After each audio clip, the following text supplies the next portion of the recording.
Hey ladies, so good to have you on here today for our weekly Thursday trainings, which I absolutely love.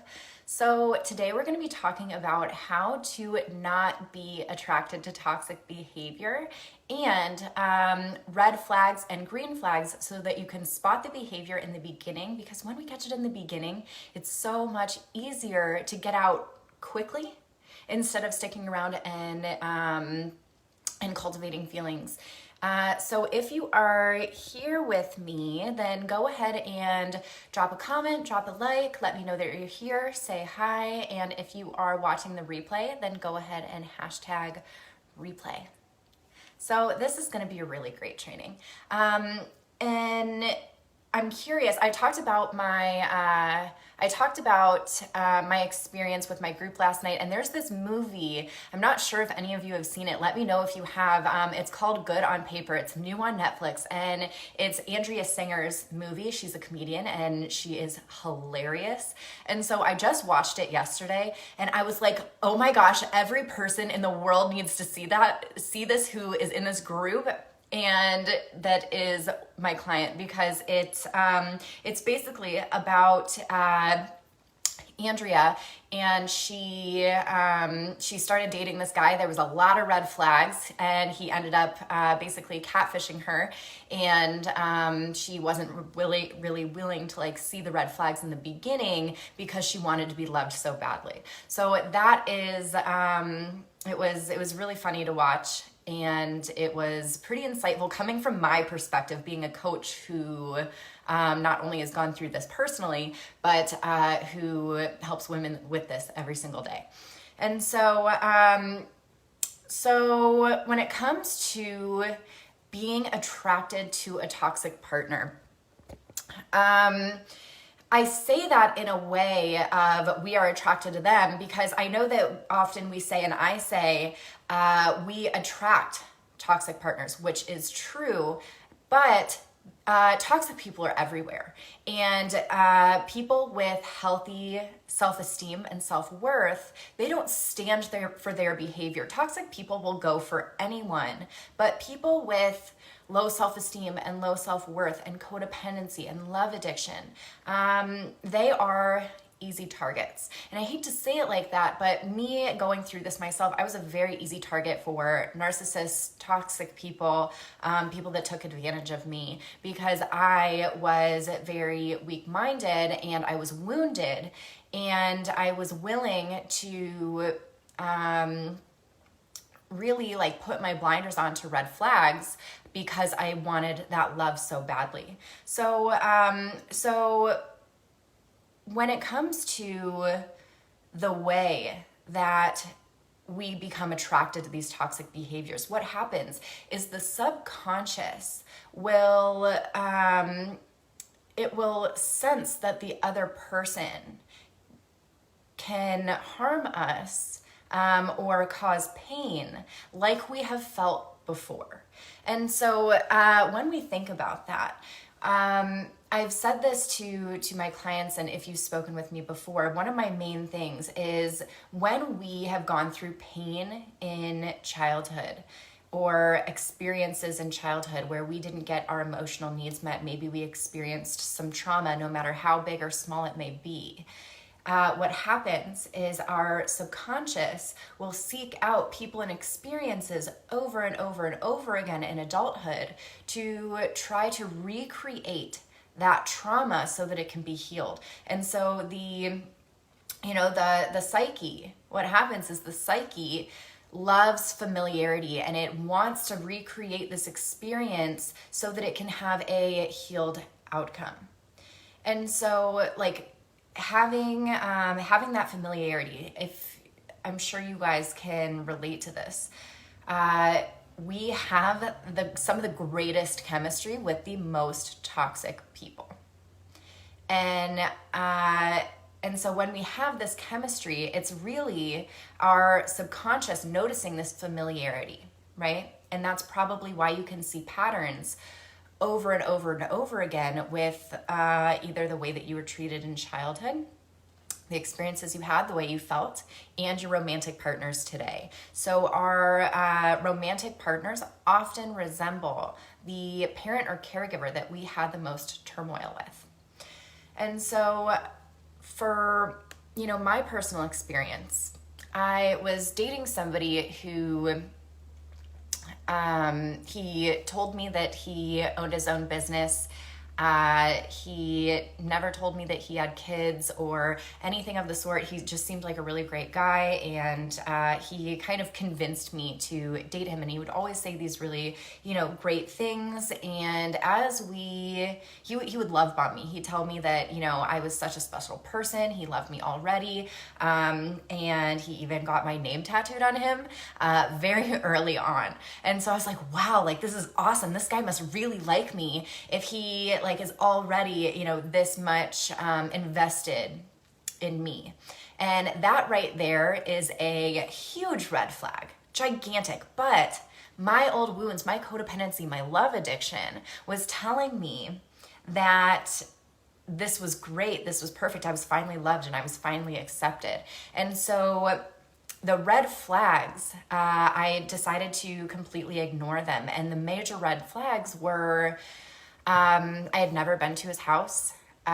For him telling me that he owned this really successful company.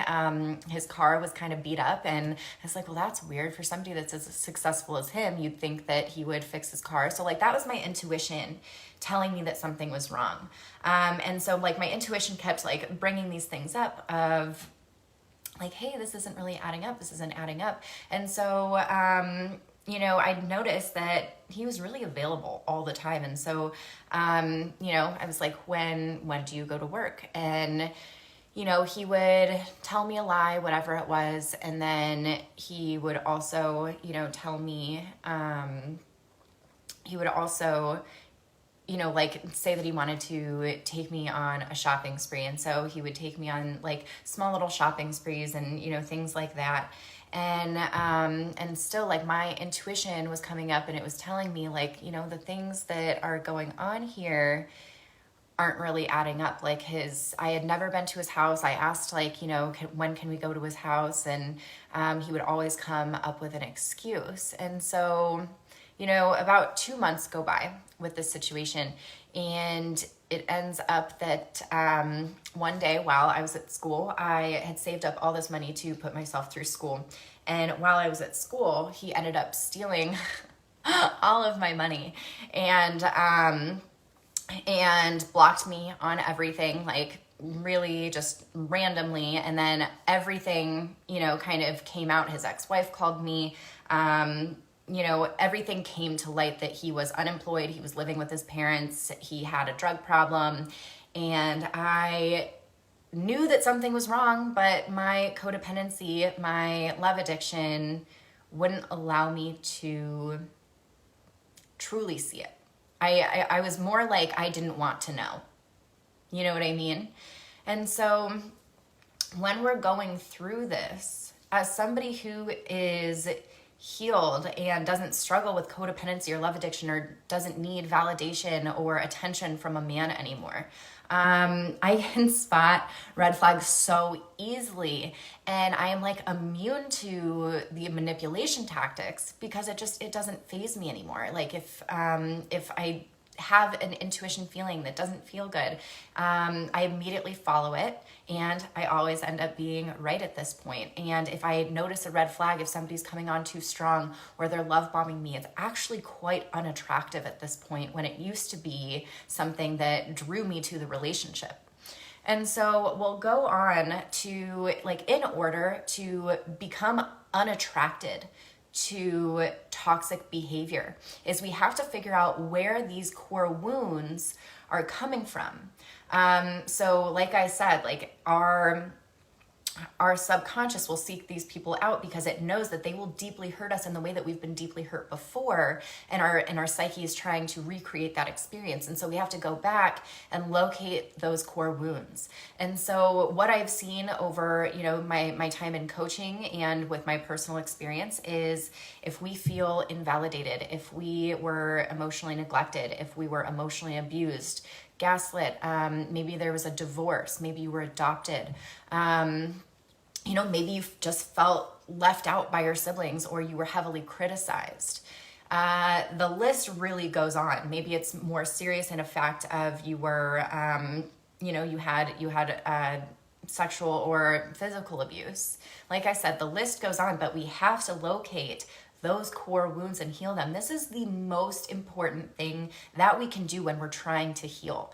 Because if we try to overcome this without dealing with the root cause of the trauma, we're building the foundation we're trying to build on is a traumatic foundation. So it's always going to seep through in all of your experiences, no matter how much self-love you try to build, no matter how much you try to build your self-esteem, because we're always going to be managing the symptoms instead of healing the root cause. And so that's exactly what we have to do. So we have to go back and heal those core wounds first. And so we have to validate the inner child. We have to heal and soothe that inner child first. And once we're able to do that, that's when we can begin to create a loving relationship with ourselves. Imagine if you had 100% self-esteem and 100% like love for yourself, would you put up with somebody treating you poorly, somebody that doesn't commit to you, somebody that says mean things to you, or is inconsistent, or is unreliable? You wouldn't put up with that. Like, I don't put up with that because I have such a great relationship with myself that I'm not willing to ever be in that relationship ever again, that kind of relationship. And so those are the very first steps that you have to do, is heal those core wounds, figure out where they're coming from. And then you can begin to build a healthy relationship with yourself and build that self-love and build that self-esteem. And so I have a self-love workbook and I have a self-esteem workbook on Etsy, and I'm going to put the link to it below. And that's what all my private clients have used to be able to raise their self-esteem and cultivate that loving relationship with themselves. And so now that we are beginning to think of, okay, where's this stemming from? And we're beginning to cultivate that loving relationship with ourselves, there is a missing piece to the puzzle that a lot of people tend to overlook. Like, after they've had this healing experience and they're aware of where these wounds are coming from, there will be red flags. And I like to think of the universe gives us tests or opportunities. And when we're being tested or given opportunities, like, imagine if you've gotten out of one toxic relationship and then you were like, okay, I ended this toxic relationship, and then you go right back into another one. Like, you find somebody else and you go right back into another toxic relationship. That is, or you meet somebody and then you engage and you begin that relationship. That is a test or an opportunity from, God, the universe, whatever you want to call it. And it's saying, did you learn your lesson, right? And so in order for us to be able to truly have that experience of learning the lesson and moving forward, we have to be able to, right off the bat, be able to recognize these red flags and kind of be immune to them. We don't want to entertain them. Like, if they show these red flags, but you're kind of bored, you're kind of curious, you still don't want to engage with it. Like, once you see a red flag, that is when you leave, 100%. So imagine, you start noticing some red flags. Maybe your intuition is telling you something's not right. And so then you're like, well, I'm kind of lonely. I'm kind of bored. I'm curious about this person. That is already going too far. And so right when you feel it, right when you see a red flag, that's when you say, hey, this isn't working out for me. Best of luck to you. And so to go into it, to recognize these red flags, we have to know what they are. So here are some of the red flags that are very obvious in toxic people. And I've also heard as well, like, somebody's like, well, they lied to me in the beginning, and then once we got into a relationship or a marriage, that's when their true colors came out. So again, like with what I said earlier, we have to be aware when we are codependent, we have love addiction, when we want so desperately to be loved, we're willing to there were plenty of red flags, but we overlook them because our wounded self doesn't want it to be true. And so that's, there's no fault there. It's how can you don't know what you don't know. And so moving forward, the list of red flags that I have for you guys today is very first thing is Heather says so many red flags when I was dating my ex-husband, right? And when we have those red flags, it's just so much easier for us to just look the other way because we want so badly to be wrong. And so the very first thing, thank you, Carrie. So your intuition is telling you that something isn't right. That is the very first thing. A lot of people tell me that they, listening to themselves, they don't trust themselves. Your intuition is never wrong. Your wounded self is usually the one that is making these decisions that aren't good for you. Your wounded self is acting on emotions. And so your intuition is your higher self, and your intuition is never ever wrong. And how you can spot when your intuition is talking is it's this calm, loving voice or this calm, loving feeling, just saying, hey, something's not right here. Something's not right here. And it's going to continue to tell you that. And it's usually in a soft way. And then there's fear that is, frantic and chaotic. But your intuition always has your best interest in mind. And if we can tap into that intuition and listen to ourselves, like without the emotion, without our wounded self getting in the way, that is where it's like a muscle. Like we want to flex the intuition muscle. The more we tap into our intuition and we start listening to it, the better, the easier it's able to come. Like now my intuition is always loud and clear, and sometimes I still have to like drop in, but for the most part my intuition is on point, and it's easy for me to hear what it's trying to tell me. And so like I said, it's when we've been taught to not trust ourselves for so long, it's just something that we have to start getting back into. And so then there's love bombing. Love bombing used to feel so good, right? Like these guys are telling you how amazing you are, how there's no other woman like you, how you're, the most amazing woman that they've ever met. They've never had a connection like this before. What are some other ones? They want to marry you right away. Like I said earlier, the guy that got my name tattooed on him after a few weeks, like I thought that was like the coolest thing.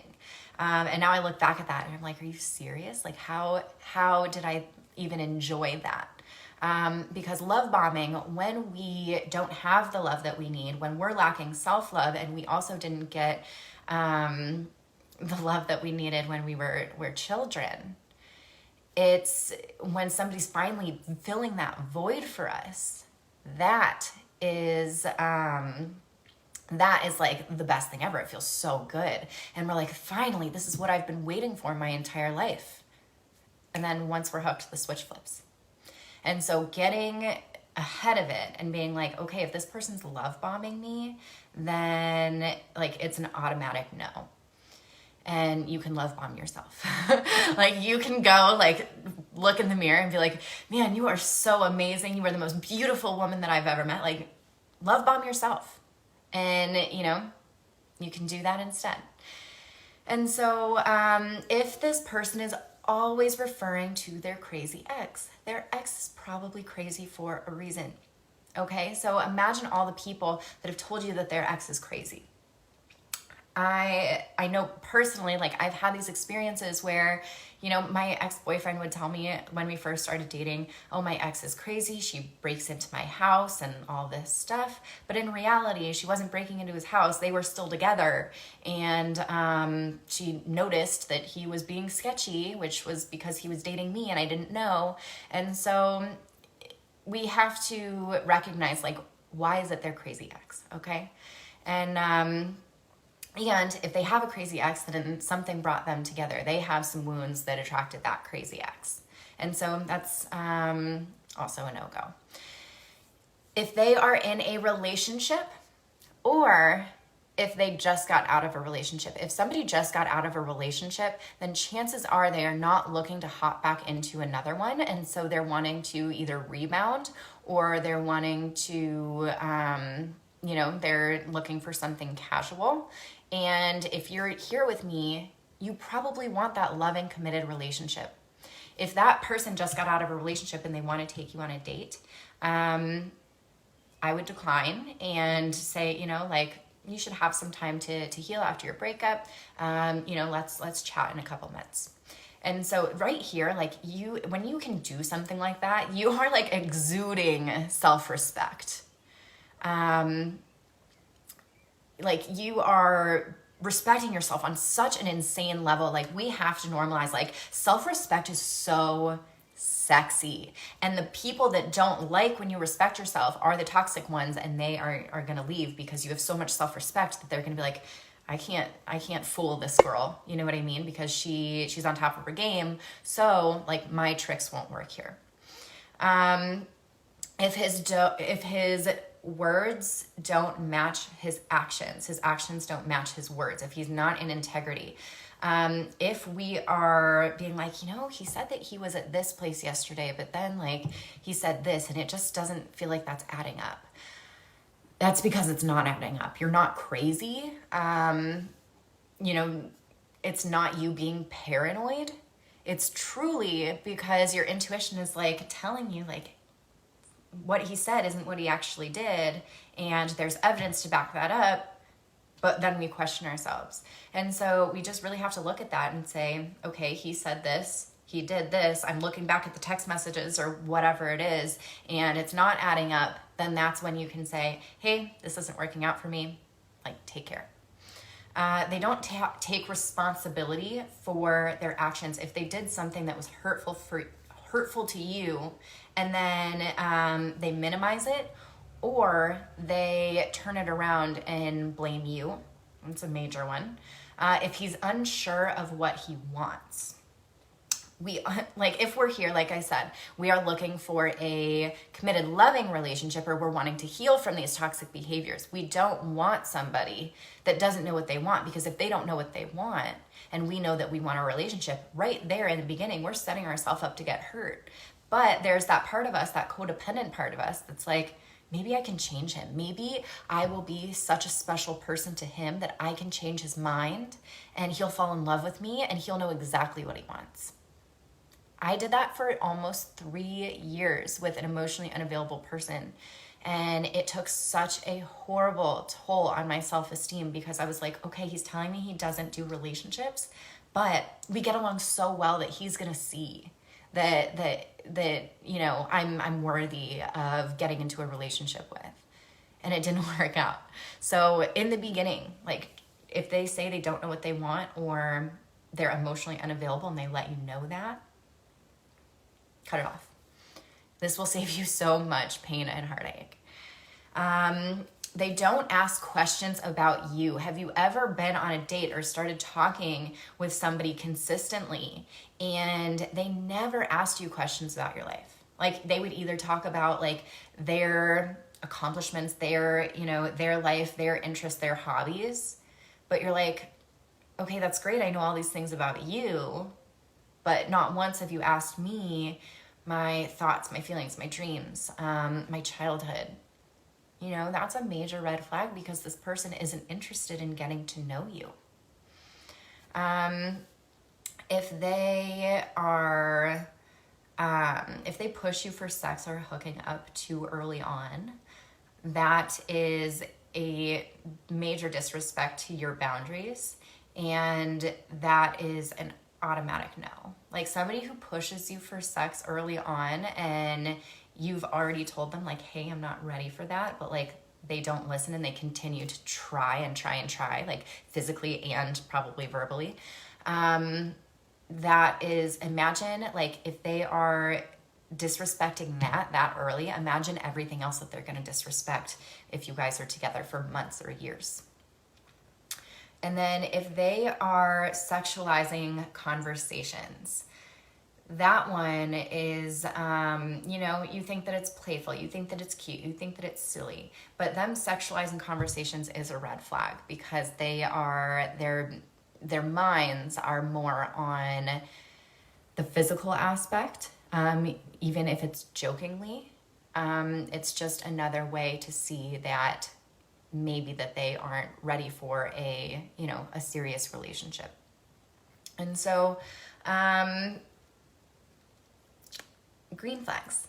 Let's move on to green flags because now you know the red flags, what to look out for, what to be on high alert for. And so I know that for those of you who have been in toxic relationships, the biggest thing that I hear and what I've gone through as well is the nice guy is boring.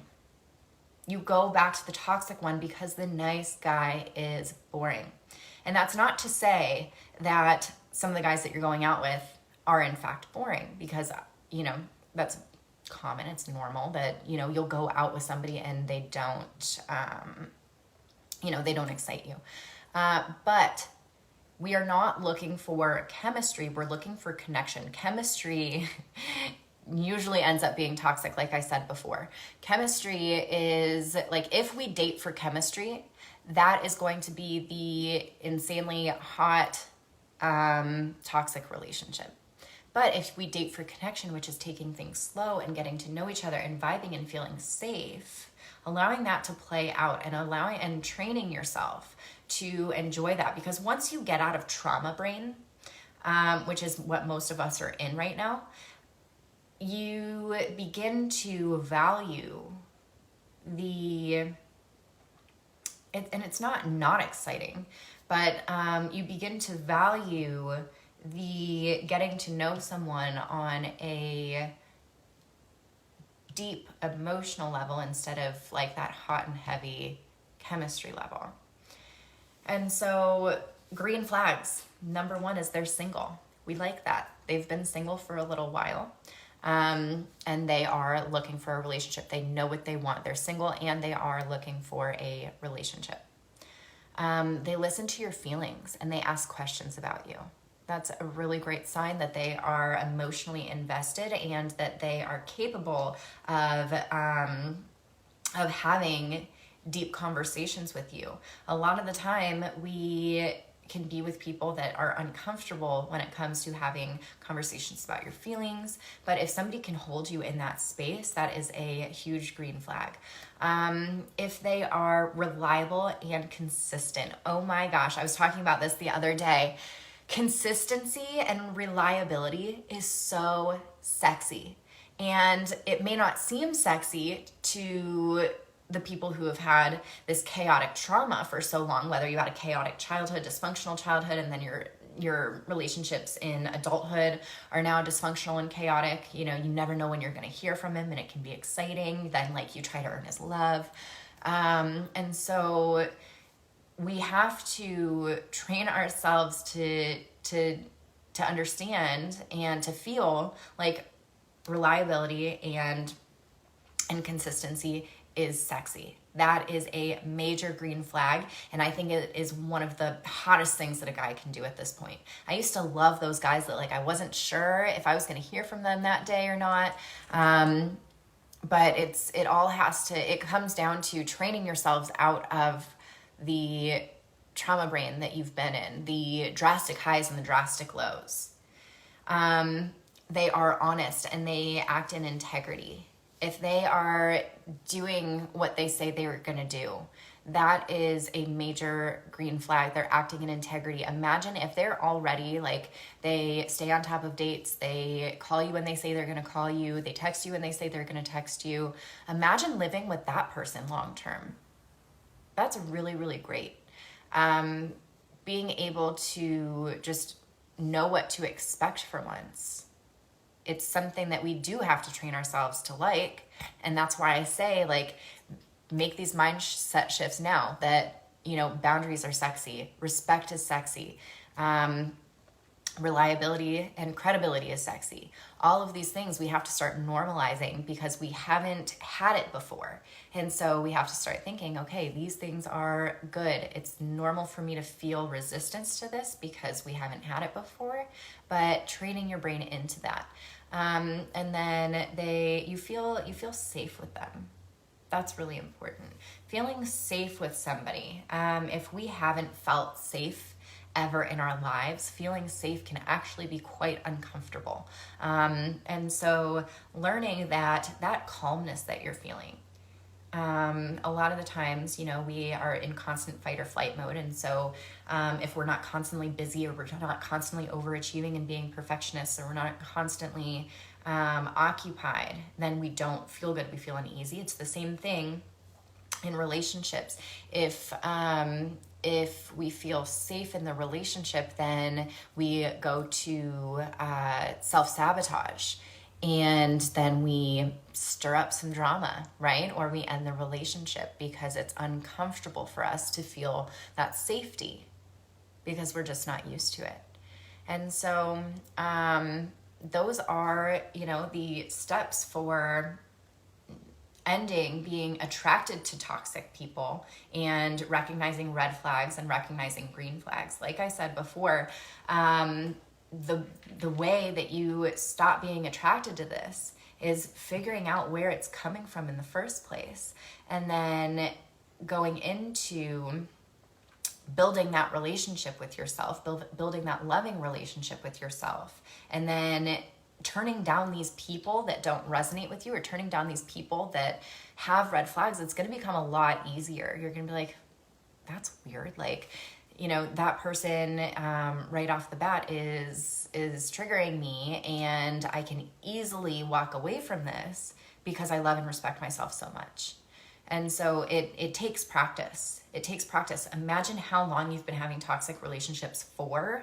I've had clients that, were in their 60s that had experienced toxic relationships for 40 years. And now they're able to have healthy, loving relationships. And so it takes some time to deprogram and put in a new program, right? And so I also have a toxic, break the cycle, or what is it called? End toxic relationship patterns masterclass that is recorded. So if you guys haven't seen that and you want that masterclass, just comment in the comments below masterclass, and I'll send it over to you today. So I hope this was helpful. I'm so glad that you guys were here with me, and I hope that you got what you needed so that you can move forward and start recognizing those red flags and not settling for bad behavior. All right, bye everyone. Love you all.